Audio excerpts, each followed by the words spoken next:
ఏంటంటే తోక భాగంలో ఉన్నాం. తోక భాగంలో ఉంటే నీళ్లు లాస్ట్ అందరు వాడుకున్నాక లాస్ట్ వస్తాయి అనమాట.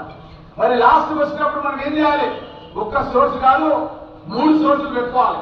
3 సోర్సులు అంటే ఒకటి యాజ్ ఇట్ ఈస్ గా మనకు కొందరు పరిగి లక్ష్మీదేవిపల్లి కానీ తాగునీటి ప్రాజెక్ట్ కింద అధికారులు కోట్లకు అఫిడవిట్ ఇచ్చారు. ఆంధ్రప్రదేశ్ ప్రభుత్వం దాంట్లో ఆబ్జెక్షన్ చేస్తుంది. మన వాళ్ళు ఏమన్నారంటే మేము తాగునీటి ప్రాజెక్ట్ కింద కడతామంటే వాళ్ళు ఆబ్జెక్షన్ చేయరన్న ఉద్దేశంతో దాని కింద రాసింది. మరి గోదావరిలో ఏమో నీళ్లు ఉన్నాయి, గోదావరిలో ఏమో మనకు పుష్కలమైనటువంటి నీళ్లు ఉన్నాయి. కాబట్టి ఆ నీళ్లను తీసుకెళ్లాలని కూడా ఏదైతే చంద్రిపల్లి దగ్గర పని ఆగిపోయిందో ఆ చంద్రిపల్లి నుంచి మళ్ళా పనులు స్టార్ట్ చేయాలి. అప్పుడు పటేల్ ఇంజనీరింగ్ కంపెనీ మన బొంపల్లి వాస్తవ్యులు సునాథ్ చంద్రరెడ్డి గారు దానికి మన ప్రెసిడెంట్ గా ఉంది.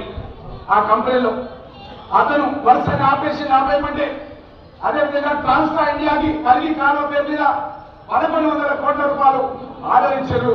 కేసీఆర్ ప్రభుత్వం వచ్చిన తర్వాత ఆపేసింది. కాబట్టి ఆ పనులు కూడా కొనసాగించాలి. అదేవిధంగా ఈ యొక్క అప్పర్ కృష్ణ ప్రాజెక్ట్ ద్వారా ఇద్దరు ముఖ్యమంత్రుల మధ్య అండర్స్టాండింగ్ తీసుకొచ్చి 2 రాష్ట్రాల ప్రయోజనాలు కొనగూర్చే విధంగా కర్ణాటక తెలంగాణ ఆ నీళ్ళని 7 టీఎంసీల నీళ్ళని ఒడిసిపట్టి మన యొక్క కొందరు పరిగి లక్ష్మీదేవి ప్రాజెక్టు కలపాలి. ఈ విధంగా 3 రిజర్వాయర్ల నుంచి నీళ్లు తీసుకురావాలి. కొందరు పరిగి లక్ష్మీదేవిపల్లి దగ్గర కలపాలి.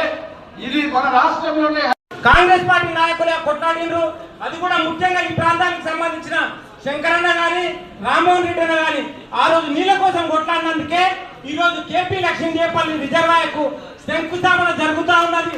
దానికి నేను స్వయంగా వికారాబాద్ బ్లాక్ గ్రౌండ్స్ లో జరిగినటువంటి మీటింగ్ లో మిమ్మల్ని అందరూ కూడా ఇక్కడ ఉన్నటువంటి నాయకులందరూ కూడా తీసుకొని వెళ్ళి